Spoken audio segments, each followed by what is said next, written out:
Hello. Hi, good Hi, morning. morning. How Good are morning. you? How you doing? Fine, thank you. Thank you so much for Good. taking the time. Good morning, doing. How you Good. doing? Good Yeah, all good. morning. Good morning, Helen. Morning. Morning. Good morning. Good morning. It's good to have you both on this call. You. We have quite a number of people joining us live already on LinkedIn. So I will just get right into the conversation. I'm super excited to have this chat with you both, and just to do a bit of intro. For those who don't already know you both, honestly. But I think anybody that don't know you both, especially in this built environment, should do something about it. But I'll just do a quick intro before we dive in. So I'll start with Henning. Henning leads Datascape Architects Africa, an architectural firm responsible for building quite a number of large-scale data center projects, logistics projects, and other asset classes across the continent. And then we have Doing also on the call. Doing is design program manager rather for Space Finish Africa. I think they've built some of the most amazing offices for Fortune 100, Fortune 500, companies across the continent. We are talking Twitter office in Ghana, Facebook office, Google office. They built offices for a lot of these guys across the continent. So I think I'm in the right room today. So I'm super excited to have this conversation. So the whole chat is gonna bother around design, especially in shaping Africa's urban future over the next decade. I think data from the World Bank um, estimates that by 2035 or thereabouts, that's like in, yeah, about 2045, yeah. In about 25 years from now, Africa's population is going to double, right? And I believe that whether we are talking residential buildings that will house that population, office buildings that will house people where people work, retail assets where people will shop from, logistics centers, data centers that will have provide digital infrastructure for the continent. I think that all of those projects are either being conceived now, being designed now, or had already been built, right? So this conversation is gonna hover around how design can influence how Africa's next decade is built. um and so it's very important because there's been um a lot of new conversations around how design is influencing real estate development. But the truth is, the buildings, the cities, the infrastructure that will actually house the growth that is expected to come over the next 25 years, honestly, decisions of those are being made now. So getting that right, if you are in the real estate and construction space, you agree with me that getting that right doesn't start at construction phase. It actually starts at design. So in this conversation, we are going to be discussing how, I mean, future forward firms, whether developers, architectural firms, whoever it is, can sort of glean from, your experience at Datascape and your experience at, Space Finish to build real estate projects, infrastructure projects, build cities, build whatever it is that's going to house this population in a way that is essentially sustainable, integrated, and extremely data driven. So this conversation will most for the most part hover around how data is reshaping real estate design and investment decision across the continent. So before I even dive right into the conversation, I'd like to just give you guys a minute to say hello to people joining us from conversation, and we'll just joining us on LinkedIn, and we'll just get right into it. So I'll start with you, Henry. Cool. Hi, thanks for the opportunity. And Sola, good to share a stage with you. Martin, thanks for the opportunity. So yeah, my name is Henning Rasmus. I'm a South African-born architect, and I've spent the last 30 years running with various partners, various architecture and interior design businesses. My more recent career in the last 4.5, 5 years has been in data center design, in a company called Datascape Architects Africa, and we follow data center clients around the continent. I live in Johannesburg. I've worked in 26 countries on the African continent. I had a bit of a stint in Brazil for 6 years with a business there, and currently we are looking at establishing a company in Saudi Arabia, working with contractors to offer design services into EPC contracts. So that's my life, and that's what I do. Data centers are a specialized service that we offer. So that's a service brand, and that's work for global clients, for developers, for financiers, for contractors. It's a very diverse client landscape on the data center side. And then we also do airport designs at the moment in Tanzania, and hotels and resorts, and some, let me call them secret government projects, which I can't talk about, but it's busy, and I'm privileged to be alive and to be here. Thank you. Thank you so much, Henry, and thank you for taking the time. I have a lot to say, or rather comment on what you just said, but before I go right ahead of myself, Doyin, it's good to meet you. Just in 1 minute, just say hello to people joining us. Okay, hello everyone. My name is Doyin Sola. I'm the head of design at Space Finish. I have over a decade designing workspaces across different industries, so from telecommunications, multinationals, Fortune 500, as Martin mentioned, so the likes of Google, MTN, Siemens Energy, and the likes. Like I said, I've spent over a decade designing offices, so technically you can call me a workspace expert. And it's not just about designing offices, it's about improving productivity, because I mean, we all work, we are all working. And so what's the best way to ensure we all work productively? That's where I come in. So bringing data into this is how we ensure that productivity is measured and is definitely increased. So it's a pleasure to be here. I can't wait to have more extensive conversations on what's we are here for. So good to share the stage with you, Henning, and thank you for the opportunity, Martin. Thank you so much. Thank you so much, Johnny. So Hernan, I'll just get started with you. You spent over 30 years building spaces, designing projects across the continent. Um, so you must have seen some shift in how projects have been designed. So from recent research that we've been doing, there's been a lot of conversation around data-centric designs. There's been a lot of conversation around how people can integrate occupier behavior and use of space in informing how space is being laid out from an interior design standpoint, and even how projects are designed conceptually. So that is essentially a shift, I'll say, in an industry shift from people just building based on intuition, in the, I mean, late 80s, early 90s, to now people, leveraging user behavior data in informing design. What have you seen that's informed that shift?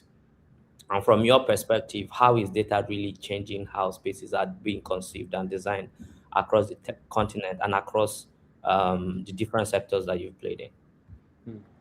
Thanks for the question. Yeah, I think having observed this for a while and really, let's say I've been working in places like Angola since 2002, so it really has been a while. I think the origin of the money has been a big push. I think as a generalization, African capital cities, let me talk about that, have been put together over time, often by contractors. Contractors were trusted partners to deliver a finished building. Clients often didn't have the sophistication to see through, the English or British designed professional teams. So I think over time, many parts, big chunks of cities were put together by contractors. Those then on the money side, it would have been family businesses who are still very dominant on the African continent, and family businesses working basically with cash in low trust environments, often in local economies where families build business empires around political patronage. I'm sketching a picture. I'm not saying that's a bad picture, but the power flow through projects and the way that buildings came to be created came from a particular way of concentrating decisions in the hands of very few people. And because on balance, external finance was in short supply, and also the trust in banks historically, if I take 40 years ago, was low. Clients, let me call them clients of all kinds, put together buildings, often in a very inefficient way, around limited rooms of decision makers. Because once you have external money, for example, a bank in a room, a bank will ask you how you're spending their money. So the picture I'm painting is not a dark one. I think what's changed is that the origin of money is changing the quality of decision making, and that's a good thing. So what a lot of African capital cities are made of are sort of buildings that are okay, that have only just ever been good enough, and they came to be through kind of family decision making structures and often suboptimal decision making. So what I'm seeing, to your question, is more nuanced decision making, more complicated rooms with more people deciding how money gets spent, which is good, and a slow move towards systems thinking. I want to dwell on that a bit later, but let me stop talking. Does that help as an opening statement? Yeah, it does. It does a lot, and I have so many other questions I would like you to touch on, even before we move on. So essentially, what you are saying is capital source has shifted from just family offices and family businesses to more institutional participators, right? Mm. And part of that shift, beyond just bringing capital to the market, they are also sort of influencing systems thinking in how buildings are delivered and how capital is deployed. So I have a question: is this what is informing this? Is it exposure in terms of these guys are more informed? I mean, the capital allocators are more informed around systems thinking, around contemporary design, around efficiency, and all of these things compared to the family offices that were introducing money? Or is this just part of their requirements, like their requirement? So I want to understand if it is an additional layer of exposure that they are bringing that is informing this systems thinking, that is informing um all of these things that you've mentioned compared to the family offices guys. I think it's maybe, clients do travel, powerful people travel, rich families travel more, and they see more of the world. But if we stay with workspace for a moment, I think also global corporates have seen, global corporations, and we can roll the names off our tongue already, have wanted to deploy themselves across the African continent to get this so-called footprint into the African youth market. You started off this webinar, Martin, by talking about this growing population. And in that setting, they have been nervous because they don't know the market, they don't want to make mistakes, and they've forced a level of, let's say, compliance and safe working, where they can go into markets that they are nervous about, where at least the real estate is a thing they can control. So brokers have become very important. The large brokerage houses of the planet have started deploying into the continent, the JLLs of this world, the CBRE of this world, the whatevers. And that's an ongoing process. And brokers have started bringing a new culture and setting new benchmarks, setting new thresholds, and upping the game. And suddenly everybody else who doesn't play at that level becomes B-class operator, so they have to up their game. So the competitiveness has, in my view, partially changed through global service providers who have held the hand of corporations who want to deploy. And I'm sure Dain Sola can talk more about that with the names that he's dropped. We see, and again, it's a good thing. It's a fresh thing. It has its own challenges, but it's become, we want to implement in Lagos like we implement in Zurich. Let's go. Yeah. And with that, let's spend the money, and with that come other stories. But I hope I'm adding to the conversation, but I think it's been at the upper end of the market. The bar has been raised, and that sucks everybody else up, because all of a sudden end users have choices. I think end users had very limited choices 15 years ago. And it goes back to the kind of leases you could get. You could go to Kampala, which is really full of NGOs and global players and the oil and gas industry. But even those people could at best get an 18-month lease. If they had wanted a 10-year lease, it wasn't available to them. Again, lack of trust, lack of choice, lack of whatever. So I think the bar's been raised, and that's created a competitive landscape where if you didn't want to change your game as a powerful family, you could actually lose your crown jewels in a decade. And I think that process is ongoing. Okay. Thank you so much. You raised a very important point around how the bar has been raised. And I'd like us to touch on that a bit more. But before we go into that, Don Henny made something or made a comment that I think is very important. What happens in emerging markets is, or what we've seen in our market, especially across the continent, has been I would say institutional operators, institutional clients coming into the region, just people with higher expectations coming into the region and forcing participants within the market to increase or rather improve the quality of the service they deliver, the quality of buildings they provide, quality of spaces that are delivered. I'd like you to share from your experience. How has the likes of Google, the likes of Meta, the likes of Twitter, the likes of all of these guys coming in that you have done offices for, how has their perspective and global standard, sort of like changed or improved the quality of spaces that are being, delivered in the market now? I remember when Google came into, Nigeria, and they did their first office, that they wanted to be of the same, obviously the same standard as their offices in the rest of the world. I think that sort of like sent a statement to the market.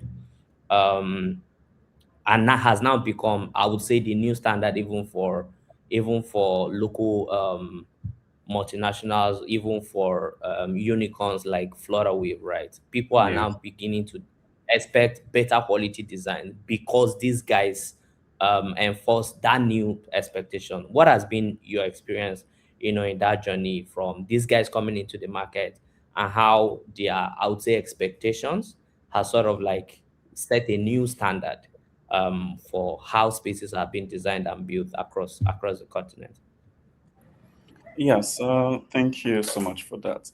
Well, you've really hit the nail on the head, and I'll speak from my experience with Google. When Google came in, they had this particular standard which is all Google offices are known for. It's dynamic, it's vibrant, and just very different from what you see in typical Nigerian offices or African offices, where it's like a lot of desk ratios, just focus workstations, and everybody is assigned a desk and all. And then Google came into Nigeria, redefining that expectation of what an office can look like. And because they also worked with Space Finish, which is like a very forward-thinking brand, it's aligned in how we design offices. So, for instance, and again, this is data backed. We, especially from 2020 when COVID happened, it helped us re rethink a lot of how we do things, right? And so we started to see how what's a functional workspace. It's not just workstations and meeting rooms, but we started to see how workspaces should be able to, rejuvenate. You should have relaxation areas, learning corners, collaboration areas as well. And that sort of became working, like you mentioned, bringing all of that into Nigeria, and with how explosive it went, it's just sort of raised the bar, like Henning said, and every office wanted to, have that. It was sort of like an eye opener to say our office doesn't have to be like this. Our spaces don't have to, stay this way, and it sort of just increased that trend, which is what Space Finish has helped, build over time and redefined.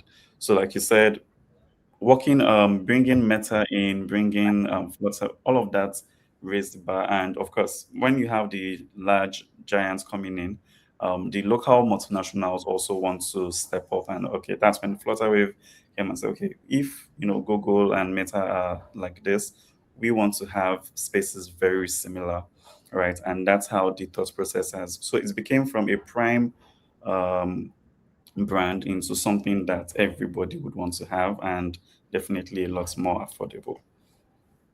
Yeah. Thank you so much. Thank you so much, Donny. I think you raised very important point that, I mean, when these guys came in, they sort of like set the new standard, and everybody, I mean, just aspired to build better spaces. And Henning, I'll just come back to you very quickly. You raised a very important point, which is the fact that I would say Africa's growth has been, I mean, growth when I'm talking is like quality of build, quality of service, and quality of design across the continent has been really occupier driven. Occupier driven in the sense of these big guys coming into the continent, they expect better, and because of that, the market is forced to provide better. You've mentioned the likes of service, global service providers coming into the region, the likes of JLL, the likes of Cushman and Wakefield, to broker this kind of deals. We've seen new institutional developers coming into the region, new institutional investors coming into the region to build quality spaces to serve that demand. So it's really occupier driven. But what I would like you to touch on very quickly is how all of these things has sort of like improved asset performance from your perspective and long-term value for the continent. What I mean is, so we've seen new buildings, better buildings being built, better spaces being designed, better quality of services being provided across the continent. How has this shaped asset value from your perspective for some of the projects you've worked on in this time compared to projects that were built, I would say 30, 25 years ago? It's an interesting question. I mean, I'm a happy architect. I love my career, but if I were to do something else tomorrow, I would start a facilities management company, because that's the other side. Delivering the building is the easy part. How do you keep it running? How do you service it? How do you keep that excellence going? How do you free the businesses that occupy the buildings up from keeping the lights on? I mean, and this here you go back to, let me go back to Kampala. The Kampala is full of older suburbs with corporations, small offices of large corporations working from residential houses. The people who run those companies locally, what percentage of their time do they spend to keep the lights on, to have flushing toilets, to get their staff to work? And so you're talking about these corporations that bring their global service to end user clients, Google's clients to town. The local, let me call it the local CEO of Google, how much time does he or she spend keeping the lights on, keeping the door open, keeping the office running, keeping the Wi-Fi switched on, being able to actually do the work. So my view, and maybe I come from a smaller business, not corporate side, I see our architect partners, I see our engineering partners that we work with across the continent, spending a good 20 to 25% of their total life force on keeping their door open because of the problem of infrastructure and support. So maybe my numbers are a bit skewed, but my point is this: facilities management is the big game. So the game has shifted to who can actually keep these things going. And I can drop many names, but look at what Brol has done, from being a broker agent who sells space in shopping centers to becoming a primary operator of those assets. So the asset and the operations go together. And here again, we go back to the family businesses who were able to build assets and collect rent, but couldn't necessarily keep them running. So they would collect rent every Friday, maybe in a cash envelope, the grandfather driving around and collecting rental.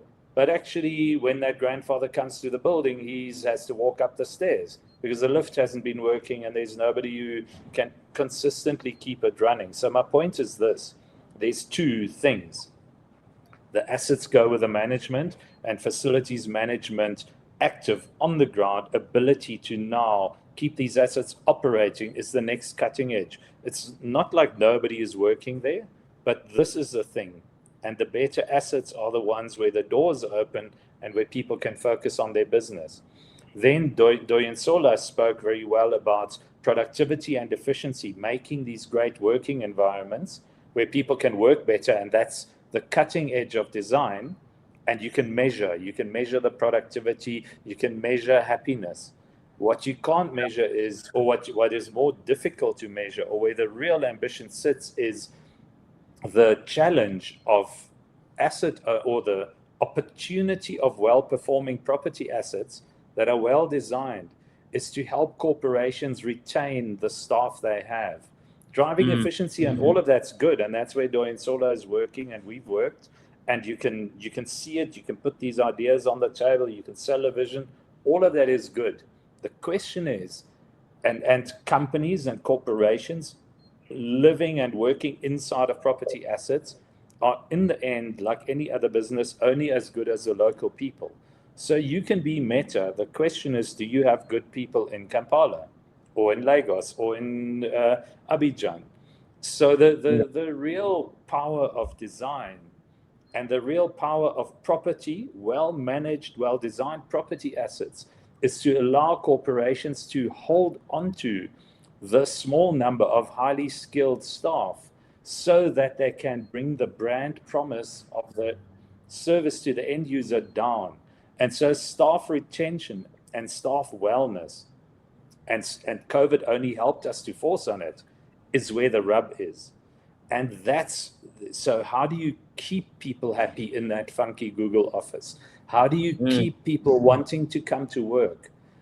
Because let's face it, in South Africa, we have the word brain drain, but the brain drain happens across the world. If you're at the top of your game, in whatever field, you're a lawyer, you're an engineer, you're a doctor, you're a whatever, you're a financier, other than family connections on the ground, why don't you go and work in Zurich?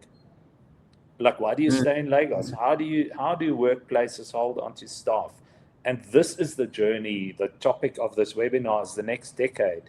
How can the African property industry allow it as a value offering, consistently sell and deliver the ability of corporations to hold on to their top people so that the continent doesn't get colonized and gets its top minds sucked up into the powerful economies of the world that are, quite frankly, easier to live in. This is the challenge, and that's where I believe the value is. And this is systems thinking. This is all of us. Thank you very much, Hernin. I think you raised a very powerful point. Great buildings that are, great designs, great delivery in terms of the build out, is only as good over time if it is well managed, right? And I guess that's what is influencing, the comment you made that in your next word you like to run a facilities management company. Because I can imagine how frustrating it will be to build all these great projects and you come back 6 months, 1 year, 2 years, I don't know, and it's completely almost run down. The value is not delivered to the end users, not because the design is not good, not because execution wasn't good, but because it is not well managed over time. And I mean, I've been around a few, African countries, and I can tell, in South Africa, the maintenance culture is a bit much better compared to the rest of, the continent. If you go to Kampala, you see some of these maintenance issues coming at you more clearly, Nigeria and a bunch of other countries. From your perspective, how are you integrating, or rather influencing, management decision post your design and build out to help us preserve this asset value much longer? And Henning, I'd like to hear your thoughts. And doing as well, you've built quite a number of offices for the big guys in the market. I'm sure you might visit 2 years later, 3 years later. What are you seeing in terms of how quality of, I'll say facility management people that they engage to run this um, assets, I would call it, is helping preserve value compared to spaces that are not managed by, good quality people. So Henning, I would like to start with you first. Look, I think the game, as always, is a long-term game. The wins are accretive. So you asked me how we engage in management level decisions. I think it's about the quality of the conversations and how you position yourself. Speaking for myself, and I'll just say it, I'm a white guy from South Africa. We as South Africans have a bad habit as an industry to come to other countries on this continent and bring this, like, our own perception of business as usual. I'm quite aware that my industry is sometimes seen as arrogant. We believe that we're a model for everything good when we actually not. South Africa is not a healthy urban society. The kind of property projects we drive, the gated communities that South Africa models, I think we are not always the best thing since sliced bread. And so I've grown my own awareness that I mustn't come and talk as a South African as if we are the bee's knees. We are not. So how do I improve the quality of decisions?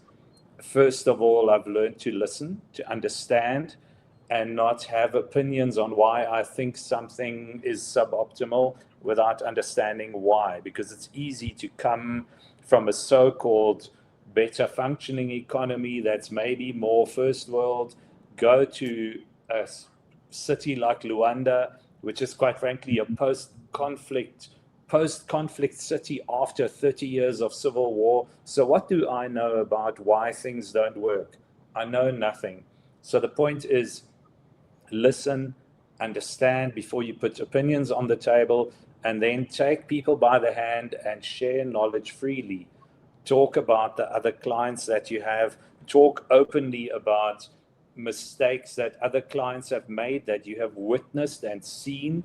It's not about dropping names and slagging people off, but by now, after 25 years of working in different capital cities, I can honestly engage with you as a client in a nuanced way about why parking can't matter.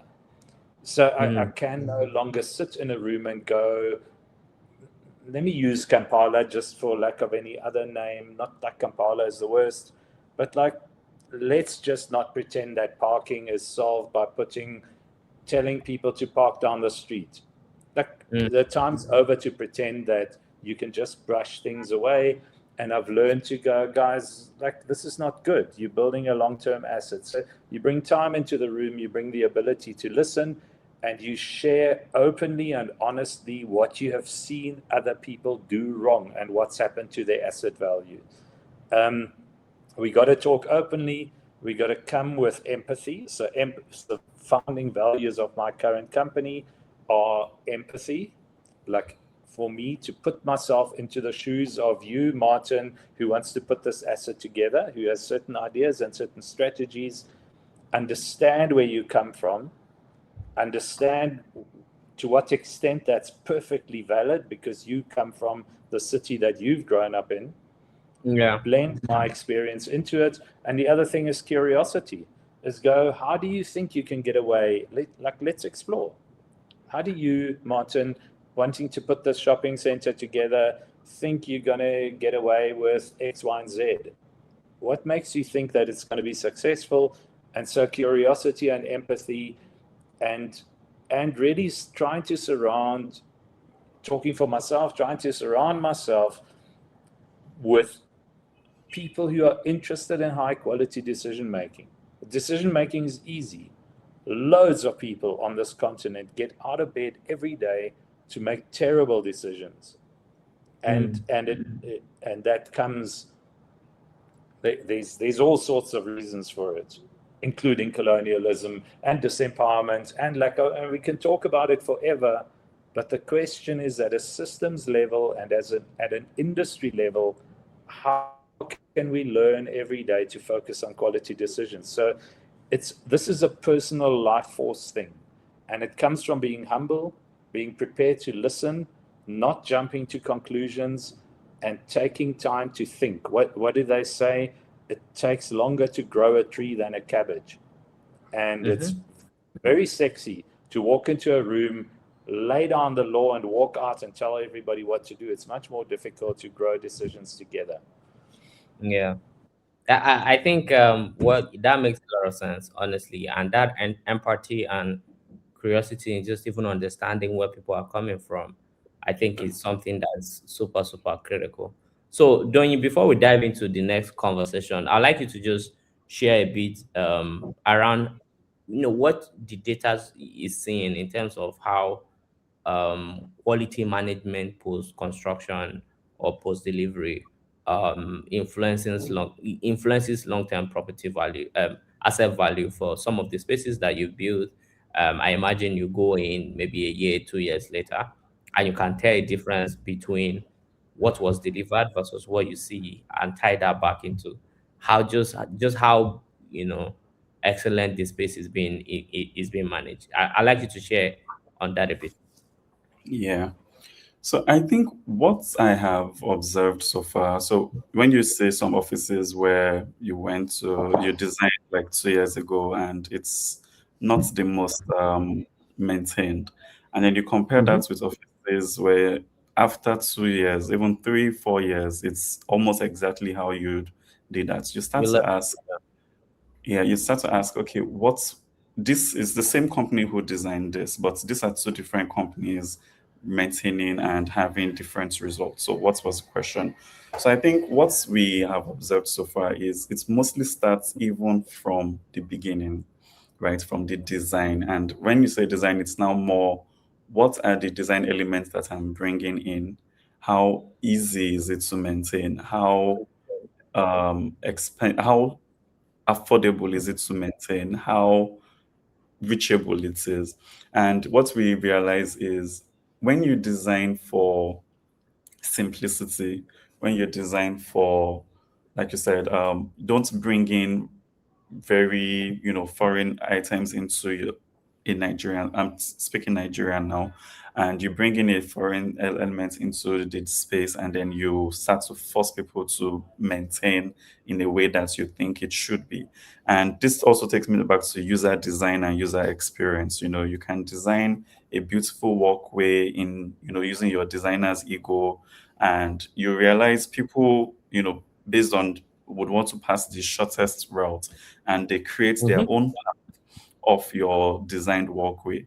And it's a very big conversation, and so you start to realize you have to put yourselves in the shoes of those who are using this space, and that's Empathy. more empathy to what Henning has mentioned.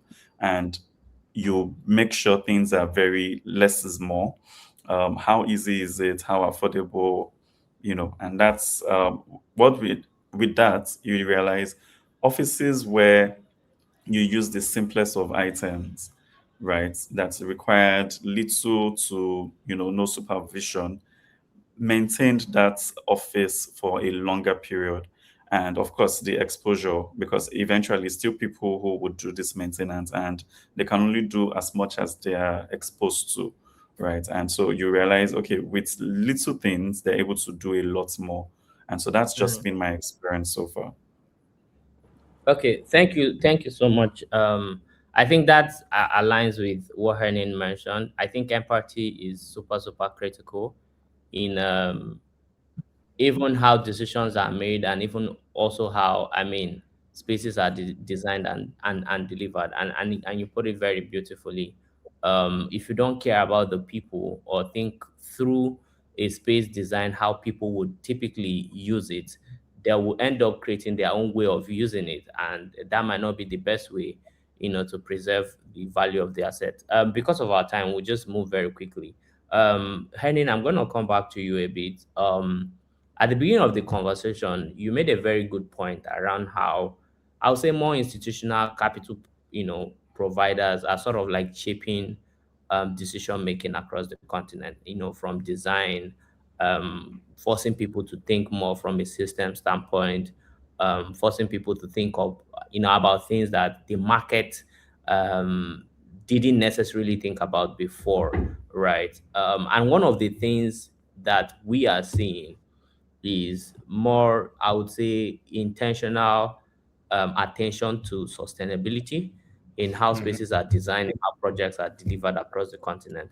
So from retail malls to offices to even residential estates, there's been a lot of conversation around sustainability. And I believe, personally, and you can, point it out if I'm wrong, that this is also, I mean, coming from that, just having better quality capital allocators in the continent, better quality decision makers in the continent, who are making making decisions on projects. So this conversation around sustainability is growing, and I'd like you to share from your perspective how you think that sustainability as a key future will help, shape the competitiveness of our market over the next decade, both from like the quality of capital we are able to, attract, the quality of buildings we are able to deliver, um, how well those buildings will perform. And if you can share also around, I mean, some of the sustainability interventions that you have seen deliver the best value,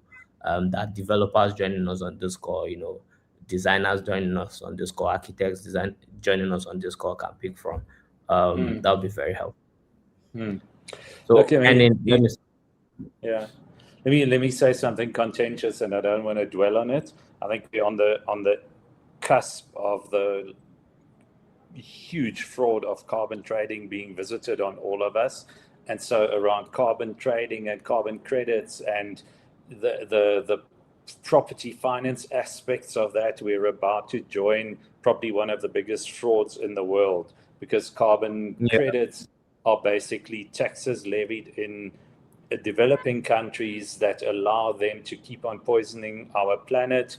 And it's like going to the Catholic Church and going to confession. You can go back every week. So carbon credits are a financial tool. So on the real side, it's going to be in our rooms. It's going to be spoken about. There's going to be all sorts of amazing financial products and set-offs and trade backs and flip overs around something that allows the developing world to keep on sinning, paying for those sins through taxes, and those taxes being deployed for so-called well-performing assets. So it's a dark side, and I wanted to say it. I don't want to dwell on it.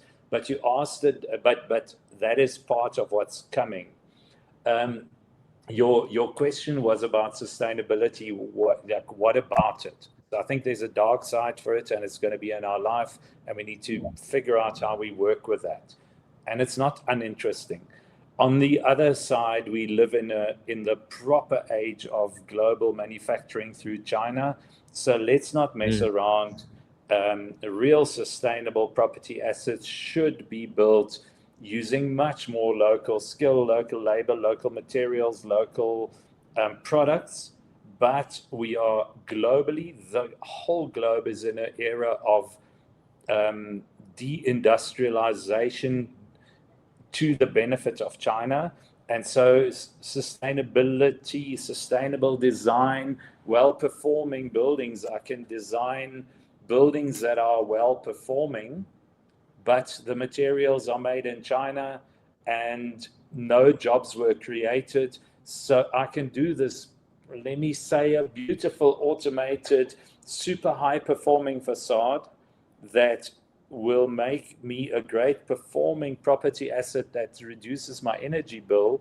But actually, in the process of that, I and my clients and our industry helped to destroy local jobs, and we created more unemployed people. So this sustainability thing is, again, totally a systems thing. And the buildings, which are the physical thing where we architects and designers put things together, are a fraction of the sustainability picture. And that doesn't mean sustainability doesn't matter, but actually we must know where our reach is, how much we do, and what it means. So the aims are good, the unintended outcomes are unfortunate, and we shouldn't pat ourselves on the back too much. We should do what we can do at a local level, and we should not oversell the benefits we are bringing down. Again, it's honesty and looking the beast in the eye. I'm not saying we shouldn't participate. I'm not saying it doesn't matter. But before we call something sustainable, let's look at the total value chain that brings a building into being and ask ourselves whether the economies in which we work at a macro level are driving sustainability. And again,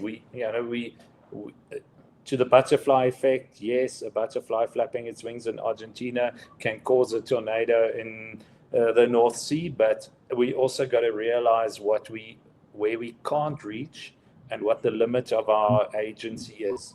But inside of our limited agency, let's do what we can. So there are exciting things. There are great things, for example, that the Ghana Green Building Council, for example, is not capitulating under the picture that I've just painted, but they're kind of going, okay, the moment you have landed your imported Chinese, Turkish, Spanish materials, let's forgive you for the carbon footprint sins of having to procure outside of Ghana because we have failed to build a proper manufacturing economy. So let's forgive you those sins. Once the box in the harbor, what do we build with it? And so to your question of what do we do with sustainability, it's good. Institutions are arising that, for example, build that compliance and they forgive themselves for the things they can't reach into, and they help clients to be ambitional and market leading inside of the parameters that they can reach into.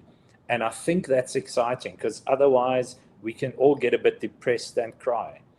And I feel quite passionate about this because I work in a country where youth jobless figures are probably around 40%. And it stresses me out that when I start, so where do I sit? I'm maybe 2/3 through my capitalist career lifespan. When I left university 32 years ago, I worked on a large corporate building, and at that stage, that large corporate head office had 78% local content and 22% imported content. 30 years later, my last corporate big head office that I worked on in Johannesburg was exactly the other side around. 78% imported content, 22% local. So don't ask me why, or ask me why we have 40% youth employment. Because we no longer make stuff, and making stuff is not sexy. And the world's moving to the knowledge economy, and so we all are into apps and fintech and prop tech and all this stuff. The question is, who's making a floor tile? Who makes a floor tile? Everybody wants to have a startup with $150 million unicorn investment into an app. Let me stop talking. So sustainability is what? Systems thinking, know your agency, deploy yourself fully. But it's actually difficult. So we must be ambitional. We must surround ourselves with people who are prepared to do what they can. But it's difficult to do well-performing buildings that have a reach outside of their electricity bill. Let me stop talking. Thank you, thank you. And you said quite a number of very interesting things, and I would like you to double click on one particularly. The truth is, if we don't think holistically about sustainability across the continent, and this is back to the system thinking thing you mentioned, we are most likely going to be in a place where the unintended consequences of sustainability adoption across the continent will cost us way more.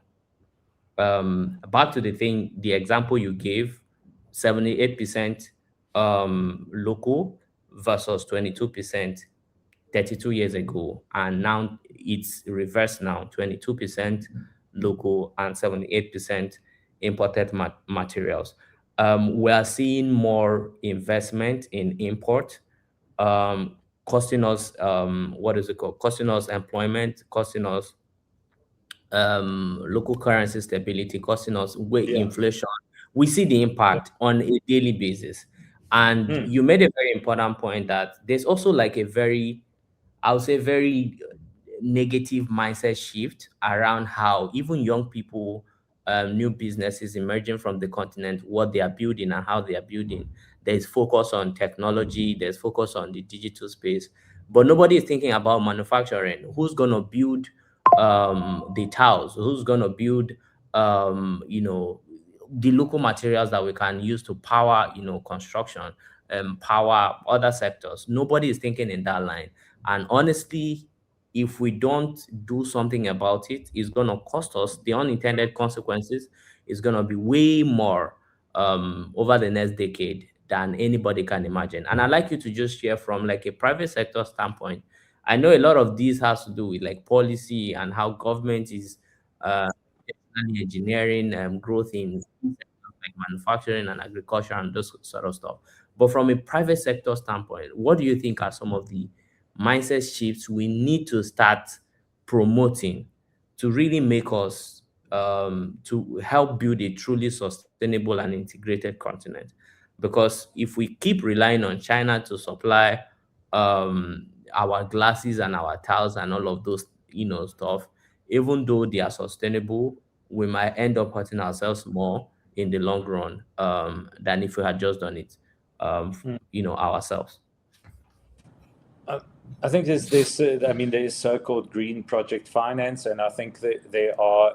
Again, it's driven by passionate people. So the question is really the so-called green project finance. What kind of a green building is this going into? Because in the end, money talks, and I think money is a huge lever. Because without money, nothing happens. So from a private sector perspective, I think the for those people whose job it is to deploy so-called green property finance into property projects, the question is how much actual life force and how much real interrogation of the full value chain of the creation of a building is honestly going to be deployed to go, you want my money, you got to do the right thing. And so it's and then to the other life force thing is, let's always remember, and this is the encouraging thing, 20% of effort gives you 80% of the results. So which 20% of the total value chain of a building are we prepared to properly interrogate and change to achieve an 80% improvement in performance, feel good factor, and quality of life? So we're not going to change the world, but we have to remember that 20% behavior change results in 80% outcome. And forget about the 80% we can't change. So if we're going to procure from China, what is happening in that factory? So let's buy from China. But what goes down in the factory where I'm buying my stuff from in China? Tell me that they're behaving like better human beings. And we have the right to ask those questions. And this is systems thinking. It's not about being anti-China. It's about let's work with the best people. Does that help? Thank you so much for sharing that. I've just I mean, picking on this sustainability conversation, I'd like you to share around how, I mean, some of the best offices you've seen perform, and correct me if I'm wrong, I imagine are, more sustainable in terms of like the design and how energy is, integrated into the building, and all of those. And also how, even more importantly, the technology that people use within these buildings are integrated also and embedded in the design. So how, from your experience and perspective, is sustainability really and integrated technology really driving value for buildings, for people working from these spaces, based off like your experience? Yes, thank you. So what I would first want to say is I understand, Henning's points regarding how, it's like a double-edged sword. But for what I've realized, especially in Nigeria, is, or well, Africa at large, is we would need to celebrate the little wins, right? Before, it was not entirely a consciousness. People were, especially developers, and it's still something like we are battling with, where every new building sort of has like a smaller window, especially as we are in a very tropical environment. And so it's, what are the conscious efforts to bring sustainability in? It's not just the design, but when people understand, like, it also helps reduce costs, operating costs especially. So from passive cooling to your need for HVAC, your social Just solar integration, water management, even down to technology. People want to spend less, especially on operating costs. And so what you observe is offices who want to invest at that first stage in sustainability, down from motion sensors, for the lighting controls, even down to the taps, to different uses of rooms. So you don't have to get like very large spaces. Spaces are more dynamic. They tend to have more ROI eventually than offices who do not consider all of these things. And so that's why when people approach, that's why we've built ourselves to be very sustainability inclined, and it's, what are those nuanced design decisions that we can make from the beginning that would definitely not be expensive, that would definitely make things cheaper on a long run.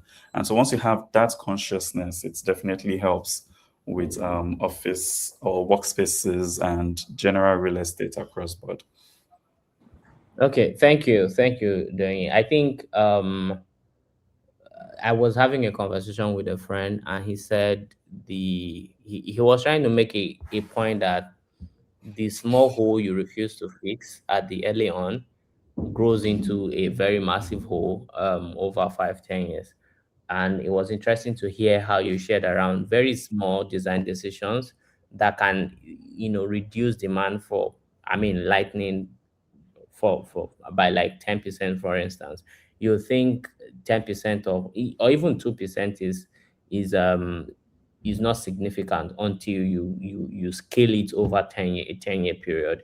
You scale it over a 20-year period. So all of those sustainability features, thinking about it definitely from the design phase, is super, super, super critical.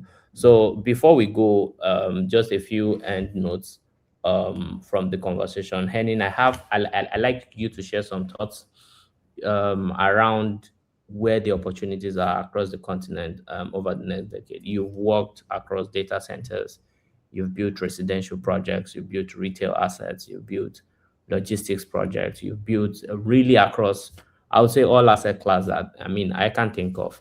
And you've essentially experienced the full breadth of the continent, doing projects in over 26 countries within the continent. I'd like you to look at the next 10 years and draw from your experience over the last 30. Where do you think the new growth opportunities are going to come from continent wide? And how should we be preparing for that growth? Yeah. Sure. It's vast because we have this growing opportunity, and people have to be housed in buildings somehow, in resource constrained economies, in finance constrained economies. So I think I don't want to dwell on property sectors because I think all of it has pressure. So the question is, in any one sector, how do we make the quality decisions? Obviously, logistics are a huge sector because of the way that the global economy is layered and the way that populations are growing. And once you have a national population of over 50 million people, it's actually viable to manufacture just about any ordinary thing like toothpaste and shoelaces and plasticware and whatever in your country. So there is manufacturing. I think there are opportunities in manufacturing because if governments get their thing together to diversify economies, and there's a lot of talk in the resource space, mining space, it's a huge topic this year. Every president on the continent who has gold doesn't want to let it leave the country. We must now make something with the gold in country and with our minerals. So once we shake that through to building materials and the value chain of building production, I think we're living in an exciting time. So I've got to talk quickly because we're running out of time. But the exciting thing is, where's the future? Where's the meat? I think if we start using the word affordable housing more carefully, because this blanket term, and affordable housing on Central Park in New York is like $25 million. But affordable housing in like Nairobi on whatever another park is, Kenyatta Park or whatever it's called, is not the same thing. So we really need to focus as an industry on what affordable means per city, it's almost super local. Because even Mombasa and Kenya, Mombasa and Nairobi, affordable means something completely different. If we stop throwing this word around, and it's populist politicians who like throwing it around, let's stop talking about affordable without knowing what it means, and let's work on affordable housing that people, ordinary people, can actually afford. I think there's a huge turf, but we got to drill much deeper because affordable is such a nice catchword, but it means almost nothing. So that I think improving the quality of the language will make a huge difference in real project delivery for real end users. The end users are out there, but we as a property and construction industry fail to want to bother to deliver to the huge market that's out there. So and we complain as contractors and as professionals that there's no work. But what's happening is that we fail to develop products for the consumers that are out there. The consumers are out there. We are not making the products. That's where the challenge is. So I mean, there's also, and I made a post about this on LinkedIn, I think a few days ago. There's a difference between, I mean, having a gap in a market and having a market for that gap. And you and I can agree with me that building affordably, especially from a private sector standpoint, isn't exactly attractive to most of the capitals that the private sector can provide. So you have a real gap in the market, but there is no market for that gap. If you get what I, and if private capital was to explore that opportunity, they are going to see it from an investment attractiveness lens, right? Which obviously makes it very unattractive, right?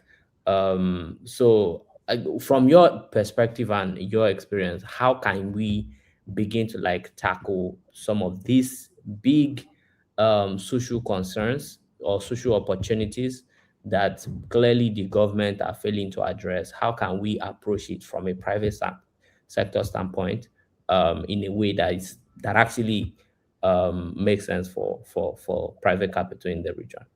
And because of our time, I would like you to just touch on that real quick, and then we go just take a few, I would say 30 seconds closing rounds. Yeah, so sorry, were you asking me the previous question? Yeah. How can we reach? Okay, carrot and stick. Like you're talking about capital that doesn't find things attractive, I think governments and cities can figure out how to make capital want to come to the party. And there's very, very good precedents in the more developed economies of this world of how you properly incentivize capital and how you channel capital in such a way that it wants to cooperate. But it's not like Africa has this more difficult landscape for capital to deploy.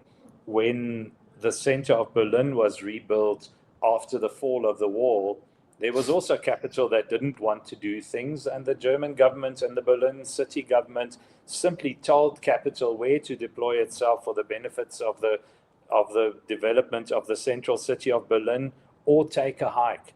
And so between carrot and stick, I think our politicians, I'll call them politicians, but it's actually policymakers, NGOs, it's mayors, it's cities actually, who need to go, how do I make capital work with me instead of deploying itself over me? And so this thing about unfettered capital, this time is over anyway. We are in the last few decades of capitalism as we know it, and we have to push back much harder to impose more conditions on capital. This is across the world, and shape more consensus about what is a valid way for capital to deploy itself, so that there are more co-benefits. And this is carrot and stick. And when we say incentives, we go, let's create a special economic zone and give everybody a 10-year tax holiday, and that way we attract capital. No, that's such a blunt tool. So for example, what gets done in SEZ creation is fantastic as an idea, but so badly utilized for a broad benefit that, for example, the SEZ creations, and they're popping up like mushrooms across the continent. Countries, governments probably underutilize that single tool with all the legislation that goes into it so badly. I think they get 10% of the benefits of an SEZ. And so we need to work harder to work with capital to understand what capital wants, and then build alignment about what's enough greed. Because in the end, capital is about greed, and that's cool. We got to have capital that's hungry, not greedy. Yeah. Thank you. You made a very important point, and I think that's the only way. There's definitely a way for the public sector to incentivize private capital, and you put it even more clearly. It's around finding how can I make this money work with me, instead of allowing the money deploy itself, because when it deploys itself, it's greedy, like you said. It will deploy itself over you. It will only focus on what it can extract from your people, from your market, and at the end of the day, that won't work. Because of our time, I'd like to say thank you so much, you guys, for joining this call. I'll just give 30 seconds for closing thoughts, and if possible, this conversation, I would like you to close on a very positive note. Just one reason to be excited about the continent again, excited about what design can do, excited about what sustainability can do, excited about the new opportunities. Doing, I would like to start with you, and then we close with Hernan. One reason to be excited. I think one reason I would be excited is the consciousness of these conversations, right?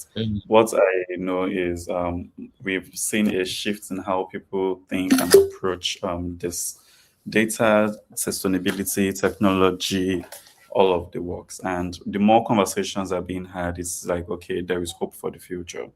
So that's very key for me, and that's what sort of keeps us going. So that's I it. love that. Thank you, Doing. Henning, final thoughts. Yeah, it's a continent of huge need with hugely different settings.